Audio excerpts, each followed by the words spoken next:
Good morning, everyone. It's Ado here, social care worker, stroke manager from Homeless Services. It's been a while since I've been on, and a lot of that is down to me looking after my mental health.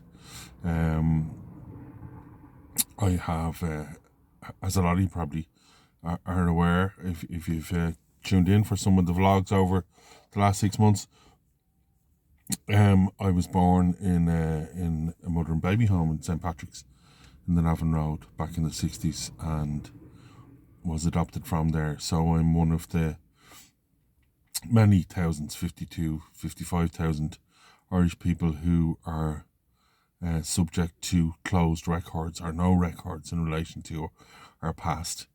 And a long time ago, I done a DNA test to see if I could do some work on my family tree to see if I could find out my family of origin, shall we call it, and a lot of that has started to come to fruition over the last couple of months, and that's why I haven't been on here in a while. But I decided, with all the talk of lockdowns, etc., that I'd come back on and have a chat with you all.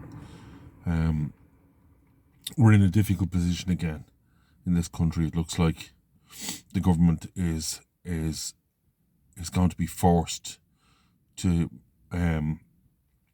look at putting us into some sort of lockdown. We're already at what they call level 3. And I just wanted to give some thoughts on that. For those of you who aren't currently working or have only got back to work for a short while, because of the restrictions, this is going to be more difficult. For those of you who've been working all the way through the restrictions, this is going to be much less difficult.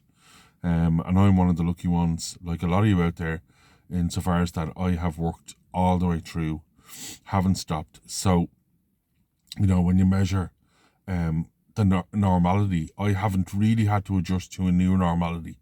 It just continued for me. And the type of services we do, we're there 24/7. So I didn't have to adjust to a new norm. For those of you that had to adjust to a new norm, I worked from home for a long time and have started to drift back into work over the last while, and now are looking at this, this ominous threat again, that it is much more challenging. And that's the reason why I wanted to come on, because I'm seeing, on all the media channels, whether it be Twitter or Facebook or TikTok or, just whatever you use, whatever media channels you use, I'm just seeing a lot of anger. And as social care workers, we our training and our education gives us the skills to be reflective and to slow it down and to really think about it.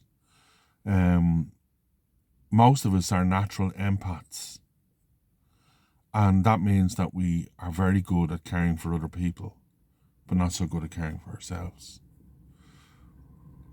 We work predominantly as teams, sometimes very closely together, as in physically closely together, and sometimes in disconnected teams where you might work as part of an outreach program or family support program, or even on one-to-ones.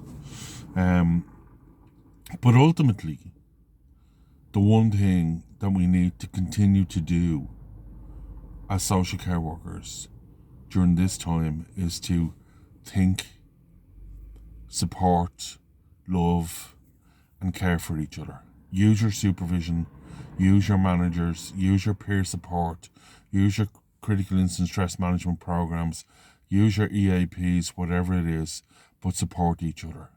Because if we don't support each other, we can't support those who we care for. Please be careful, be kind, and love each other over the next few months, no matter what happens. Talk to you next week.